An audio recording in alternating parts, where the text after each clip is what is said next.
The hollowing part I. The inheritance. When Lydia Harper received the letter, she thought it was a mistake. It arrived in a yellowed envelope with no return address, sealed in wax. The handwriting on the front was elegant, curling, old-fashioned. Miss Lydia Harper, 17A, Redstone Avenue, Boston, Ma.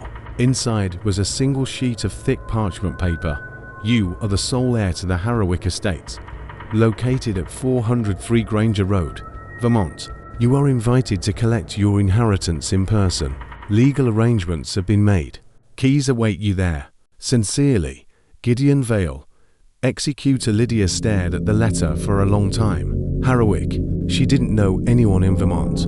Her parents had died in a car accident when she was young, and she'd bounced around relatives and foster care after that. There were no estates, no wealthy old family members, yet curiosity gnawed at her, and something in her chest whispered, "Go." The Harrowick estate stood alone at the end of a long, unpaved road lined with black pine trees that clawed at the cars she drove by. Fog hung low over the hills. The house came into view slowly, like it had been waiting. It was enormous, Victorian, 3 stories tall, with a steep gabled roof and a spire that reached into the sky like a dagger. Ivy choked the stone walls, and the windows tall and arched were dark as empty eyes. The gate creaked open on its own. Lydia stepped out of the car, gravel crunching under her feet. The air smelled faintly of iron and damp wood. There was a key under the mat, just as promised. The front door opened with a long, low groan. Inside, stillness. Dust motes danced in the filtered light. The house was filled with antique furniture, draped in white sheets, the wallpaper peeled, the chandeliers dangling like forgotten ghosts. And then she heard it. A footstep upstairs. Party. The voice in the hall. Lydia froze. The footstep had been deliberate, heavy, too real to be the house settling. She stood at the bottom of the grand staircase, her hands still on the doorknob, heart racing. "Hello," she called out. Silence. She slowly climbed the stairs, each creaking step echoing through the still air. At the top, a hallway stretched in both directions, dimly lit by wall sconces with bulbs that flickered even when off. She took a right. The hallway was lined with old portrait soil paintings of gaunt, unsmiling figures. Their eyes followed her. One was of a man with sharp cheekbones and pale blue eyes that seemed to lifelike. A brass plaque beneath it read, "Julian Harrowick, 18,421,887. He who opened the door cannot close it." She moved past the painting quickly. At the end of the hall was a library. Its door stood ajar. Inside, dust-coated books lined the walls from floor to ceiling. A fireplace sat cold beneath a mounted stag head. Its eyes cracked like dry leather. Then she heard it again. A whisper, very faint. It came from behind one of the shelves. Lydia, her name. She spun around. No one there. Her breath fogged in the air. Back downstairs, she found a note on the dining table. She was sure it hadn't been there before. It was handwritten, in the same ink and style as the inheritance letter. "Do not stay past the 3rd night. The house remembers. It feeds on what is forgotten." She looked around the room. "Who's here?" she demanded. The chandelier swayed slightly, though no wind had touched it. Part 3. The locked room that night. Lydia tried to sleep in the master bedroom. The bed was massive, the sheets cold, the wallpaper patterned with a twisted floral design that looked almost like vines, or veins. At 2:47 a.m., she woke with a start. There was a scraping sound from the hallway. She opened the door just a crack and looked out. Nothing. But then something caught her eye. A door at the far end of the hall. It was different than the others. Heavy. Made of iron. No knob. It had 7 locks bolted down the side. And each one clicked one after the other. Click. Click. Click. She slammed her bedroom door and backed away. From behind the locked door, she heard something breathe. Part IV. The Harrowick curse. The next morning, Lydia couldn't shake the sound of that breathing behind the locked iron door. She checked it again in daylight. Surely it would look ordinary now, maybe even explained away. But it didn't. 7 rusted locks still lined its edge. There was no keyhole, no hinges on her side, just a seam in the wall where the house ended or began again. She returned to the library to search for any kind of documentation about the estate. It was there, hidden inside an old trunk behind the fireplace, that she found the Harrowick journal. Bound in cracked leather, it was brittle with age. Inside were pages filled with ink sketches and scattered notes written by Julian Harrowick himself. The entries started rational.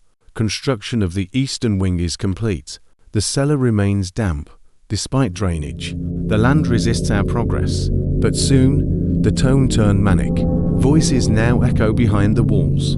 Have sealed the doorway. The 7 locks should hold it. God help me if they do not. And then this, the house eats. Not food, but time. I left the drawing room for an hour. Came back to find dust 2 inches deep. I looked in the mirror and didn't recognize my face. It has made a hollow in me. I forget names. I forget my own hands. On the final page was a crude drawing of the iron door, and beneath it, scribbled over and over, "Don't listen, don't listen, don't listen." That night, Lydia didn't sleep. At 3:13 a.m., the hallway lights flickered and died. Something scratched at her bedroom door, once, twice. Then slowly it began to drag its nails down the wood. Lydia gripped a letter opener and whispered, "Go away." A voice responded through the crack under the door, "You're already inside me." Part V. Forgotten rooms on the second day. Lydia explored the cellar. A steep staircase led her down into darkness beneath the kitchen. The air grew moist, and the walls wet with condensation. There were rooms down there she hadn't noticed before. Ones that weren't on the blueprints pinned in the library. She found a nursery, the crib still swaying gently, a butcher's pantry, chains hanging from the ceiling, a chapel, its altar blackened by old fire, and then one room that made her freeze, a mirror chamber, every surface covered in tall, thin mirrors, dusty, but intact. She stepped inside. Her reflection greeted her from all angles, but one of them didn't move. It stared at her with hollow eyes, and smiled. Part VI. The hollow room. Lydia locked herself in the study after seeing her reflection smile without her. Her hands shook as she turned the pages of Julian Harrowick's journal again, trying to find something, anything, that made sense. One entry caught her eye. On the 3rd night, the hollowing begins. You will hear them. You must not answer. You must not remember. Memory feeds it. It was her 2nd night. She decided to search the attic, the only part of the house she hadn't explored. The stairs leading up were warped and narrow. Cobwebs hung like curtains. As she climbed, the air grew colder. The attic stretched across the entire house, but most of it was empty except for one thing: a child's wooden rocking horse, gently rocking on its own. Lydia approached it, stepping over a circle of salt spread in a perfect ring around the horse. She crouched beside it and found something beneath the floorboard, a bundle of letters tied with a red ribbon. She opened the first one. "My dearest Lydia, if you're reading this, then the house has claimed me. It does not want death. It wants space, empty minds, hollowed people. You are not the first to inherit it, but you must be the last." It was signed, Clara Harrowick. Her name, her middle name, was Clara. She had always wondered where it came from. That night, Lydia woke to the sound of weeping, not outside her room, inside it. She sat up slowly. A woman stood in the corner, draped in a faded white dress. Her face was hidden by long, black hair. She sobbed quietly, shoulders shaking. Lydia whispered, "Who are you?" The woman turned. Where her face should have been was a black, gaping hole, and from it came a single word, drawn out like wine through a tunnel: hollow. Part V. The unmaking. On the 3rd morning, Lydia could not remember how she got out of bed. She stood in the hallway with blood on her hands. Not hers. The portraits on the wall were different. No longer paintings, but photographs. And the people in them were watching her. One of the photos now showed her, asleep in the bed. She didn't take that picture. The air was thick, the wallpaper pulsing. Time had begun to loop. She walked into the drawing room to find herself sitting on the couch blinking on. She entered the library to find the note from the first day only.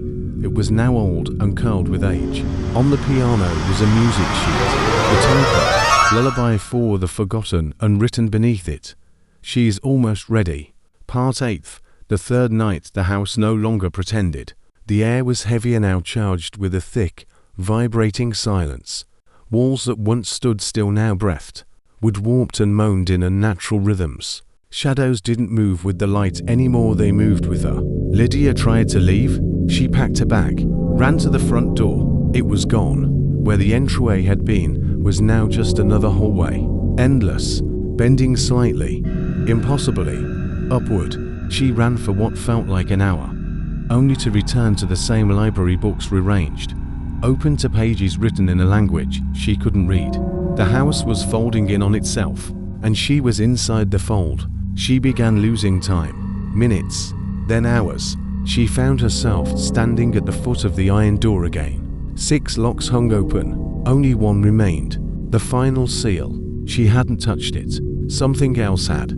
From behind the door came a deep, wet sound, like a creature exhaling a long, satisfied breath. Lydia, the voice came from inside her head. You have remembered enough. You are ready. Part X. The hollowing the house fed on memory. That much was clear. Every time Lydia forgot something, a date, a face, a room that had once been there, the house grew stronger.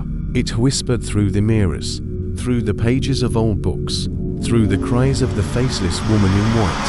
She found another note in her own handwriting, taped to the bathroom mirror. It's not about ghosts. It's about forgetting what it means to be human. Don't look in the mirror. That's not you anymore. She looked anyway, and the mirror smiled back. She started to see things behind her that didn't belong. A child's silhouette standing in the middle of the hallway. A woman crawling backward on the ceiling. A man with no mouth, hammering nails into his own shadow. She ran until her lungs felt shredded, and still the house followed. Part X. The becoming, the final night. The last lock fell with a metallic clang. Lydia stood before the iron door, unable to stop herself. Her feet moved as if pulled by puppet strings. Her mouth whispered things she didn't understand, but her bones did. The door opened inward. Behind it, darkness. No room, no walls, no time, just a void. And in the center, something vast, coiled, sleeping. A shape that wasn't a shape. Eyes that blinked sideways. Flesh that pulsed like a heartbeat. It saw her, and it knew her. She didn't scream. She stepped forward, and the hollowing began. Epilogue. The new owner weeks later. A new letter arrived in Boston. Yellowed envelope. Wax seal. You are the sole heir to the Harrowick estate. A new name written on the front in ink. M.R. Daniel Weaver. The house had chosen again. The hollowing was hungry. The end.